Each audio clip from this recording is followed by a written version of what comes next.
আমাদের বর্ধমান অঞ্চলে একটা ছোট্ট মেলা বসেছিল। গরমকালে সাধারণত খুব একটা মেলা দেখা যায় না, শীতকালেই মেলাটা হয়। তবু পায়ে পায়ে গেলাম ছুটির দিন একটুখানি টাইমটাকে স্পেন্ড করার জন্য। নানা রকম মণিহারি জিনিস চারদিকে দেখে বেশ ভালোই লাগছিল। টুকটাক একটু কেনাকাটাও করলাম।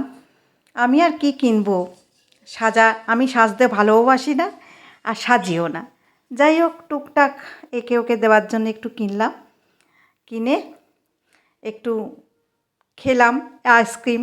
প্রচণ্ড গরম, মানে এত গরম মেলায় থাকা যাচ্ছিল না, প্রচণ্ড ভিড়, খুব মজাও হয়েছিল। তারপরে কিছু রাইডও এসেছিল।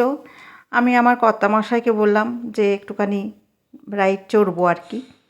তো উনি বললেন যে না, তোমার হাই প্রেশার, আর এখন রাইড চড়তে হবে না, মাথা ঘুরে যাবে তোমার। যাই হোক, চোখ দিয়েই রাইডটাকে চড়ে নিলাম, দেখলাম আর কি। আর একটা জিনিস কিন্তু কিনেছি, অনেকটা বাচ্চাদের মতন। তাহলে চলো কী জিনিস কিনেছি দেখি।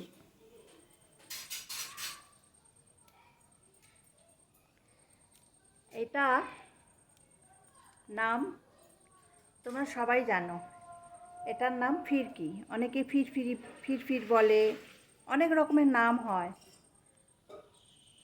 কালকে মেলায় গিয়ে এই একটা খেলনা কিনেছি। তোমরা সবাই বলবে এই বুড়ো বয়সে এইটার আবার কিসের দরকার। না, দরকার হয়তো নেই, কিন্তু একটা মানুষের পরিশ্রমের দাম দিতে হয়। এটা তৈরি করেছে একজন, তার পরিশ্রম হয়েছে। এটা একটা কুটির শিল্প। আর যে বিক্রি করছে মেলার গেটের সামনে, ঘন্টার পর ঘন্টা দাঁড়িয়ে গায়ের ঘাম ঝরিয়ে সে কিন্তু এইগুলো বিক্রি করছে। কেনার মতন কেউই নেই। খুব ছোটরা হয়তো বায়না করলে তখন মা বাবারা কিনে দিচ্ছে। তার সম্মানের জন্য, তার সংসারের জন্য একটু চিন্তা করলাম।